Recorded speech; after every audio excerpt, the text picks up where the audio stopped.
মার্কিন সরকারের উদ্যোগে পোল্যান্ডে অনুষ্ঠেয় ইরান বিরোধী বৈঠকে যোগ দিবেন না ইউরোপীয় ইউনিয়ন বা ইইউর পররাষ্ট্র বিষয়ক প্রধান কর্মকর্তা ফেডেরিকা মোগেরিনি। পোল্যান্ডের রাজধানী ওয়ার্সতে আগামী মাসের মাঝামাঝি এই সম্মেলন হওয়ার কথা রয়েছে। নাম প্রকাশে অনিচ্ছুক ইইউর এক কর্মকর্তা ইরানের রাষ্ট্রীয় সংবাদ সংস্থা ইরনাকে বলেন, ব্যস্ততার কারণে এই সম্মেলনে যোগ দিতে পারবেন না মোগেরিনি। ইরানের লন্ডনের সাংবাদিককে এই কর্মকর্তা বলেন, সে সময় মোগেরিনি সফরে থাকবেন, তাই তার যোগ দেওয়ার সম্ভাবনা নেই।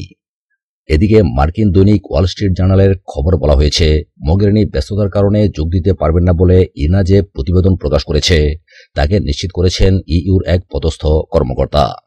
এছাড়া ইউরোপীয় ইউনিয়নভুক্ত কয়েকটি দেশের মন্ত্রীরা এতে যোগ দেবেন না বলে একই দৈনিক জানিয়েছে। এই দিন অপর এক কর্মকর্তা মার্কিন এই দৈনিককে বলেন, পোল্যান্ড বৈঠকে অনেক ইউরোপীয় দেশের মন্ত্রী পর্যায়ের কর্মকর্তাদের যোগ দেওয়া নিয়ে অনিশ্চয়তা রয়েছে। হিউম্যান রাইটস ওয়াচের দৃষ্টিতে সৌদি আরব, বাহরাইন ও আমিরাতের মানবাধিকার পরিস্থিতি। হিউম্যান রাইটস ওয়াচ সম্প্রতি এক প্রতিবেদন প্রকাশ করেছে।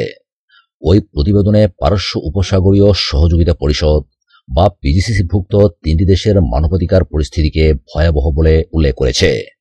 এই তিনটি দেশ হল সৌদি আরব, সংযুক্ত আরব আমিরাত এবং বাহরাইন।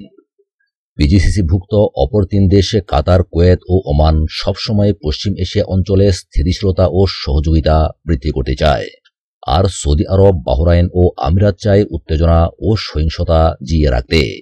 এই তিন দেশে ইয়েমেনের উপর 4 বছর ধরে যে আগ্রাসন চালিয়ে যাচ্ছে তা গত কয়েক দশকে মানবিক বিপর্যয়ের অন্যতম উদাহরণ। ইরানের সঙ্গে সম্পর্ক ছিন্ন করা সহ তেহরানের উপর চাপ প্রয়োগে সহযোগিতা করা, কাতারের সঙ্গে সম্পর্ক ছিন্ন করার পাশাপাশি দোহার উপর অবরোধ ও নিষেধাজ্ঞা আরোপের ঘটনা, সিরিয়া ও ইরাক সহ এই অঞ্চলের বিভিন্ন দেশের আভ্যন্তরীণ ব্যাপারে হস্তক্ষেপ ইত্যাদি ওই তিন দেশের উত্তেজনা ও সহিংসতা সৃষ্টিকারী নীতির প্রমাণ। এই তিন দেশের সরকার অন্যান্য দেশে, বিশেষ করে সিরিয়া ও ইয়েমেনের নির্লজ্জভাবে মানবাধিকার লঙ্ঘন করেছে। হেগের আন্তর্জাতিক অপরাধ আদালতের গঠনতন্ত্র অনুযায়ী শাস্তিযোগ্য 4 ধরনের অপরাধী তারা করেছে। এই 4টি অপরাধ হল মানবতা বিরোধী অপরাধ, শান্তির বিরুদ্ধে অপরাধ, যুদ্ধাপরাধ এবং ধর্ষণ। এসব অপরাধ তারা যে কেবল বাইরের দেশের উপরই করেছে তাই নয়, বরং সংস্থাটির মতে নিজ দেশেও তারা খোলাখুলিভাবে মানবাধিকার লঙ্ঘন করে যাচ্ছে। বাক স্বাধীনতা হরণ, সমালোচনাকারী ও বিক্ষোভকারীদের চরম শাস্তি দেয়া, তাদের বিরুদ্ধে অন্যায়ভাবে বিভিন্ন আদেশ দেয়া, ধর্মীয় ও রাজনৈতিক দলের নেতাকর্মীদের ওপর জেল জুলুম চালানো সহ আরও বহু রকমের নির্যাতন চালানো সৌদি আরব, আমিরাত ও বাহরাইনের মানবাধিকার লঙ্ঘনের ক্ষুদ্র চিত্র।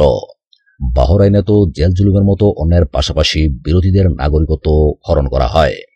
বাহরাইনে 2011 সাল থেকে 170 বিক্ষোভকারী অথবা কারাবন্দী নিহত হয়েছেন। আলী খলিফা কারাগারে বন্দী আছেন 5000-এর বেশি রাজনৈতিক নেতাকর্মী। বিনা বিচারে বছরের পর বছর তারা মানবেতর জীবনযাপন কাটাচ্ছেন কারাগারে। শিয়া মুসলমানদের ওপরও আলী খলিফা সরকারের জুলুমের শেষ নেই। আলে সৌদ, আলে নাহিয়ান আর আলে খলিফাদের বিরুদ্ধে যেই দাঁড়াবে তাকে প্রাণ অথবা নাগরিকত্ব হারাতে হবে। হিউম্যান রাইটস ওয়াচের উত্তর আফ্রিকা ও মধ্যপ্রাচ্য অঞ্চলের উপনির্বাহী পরিচালক কেনেথ রথ মনে করেন, গণসচেতনতার সৃষ্টির কারণে জামাল খাশোগিকে হত্যা করা হয়েছে। বাংলাদেশে পাঠানো ঠেকাতে সৌদি আরবে অনশনে রোহিঙ্গারা। বাংলাদেশে ফেরত পাঠানো ঠেকাতে আমরণ অনশন শুরু করেছেন সৌদি আরবে আটক রোহিঙ্গারা।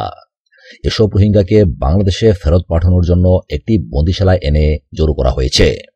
সৌদি আরবের জেদ্দায় অবস্থিত সুমাইসি বন্দিশালায় আটক এসব রোহিঙ্গা মধ্যপ্রাচ্য ভিত্তিক ওয়েবসাইটে মিডল ইস্ট আইকে বলেছেন, অনশন করা ছাড়া তাদের হাতে এখন আর কোনো বিকল্প নেই, কেননা গত মাসে বেশ কিছু রোহিঙ্গাকে বাংলাদেশে পাঠিয়ে দিয়েছে সৌদি আরব।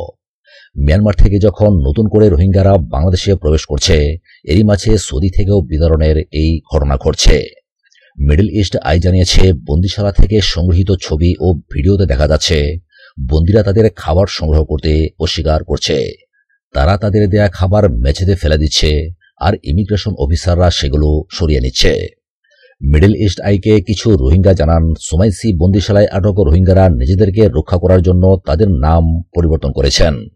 জাহিদ নামের একজন বলেন, হোয়াটসঅ্যাপের মাধ্যমে তারা একে অপরের সঙ্গে যোগাযোগ করে এই আমরণ অনশন কর্মসূচি সংগঠিত করার কাজ করছেন।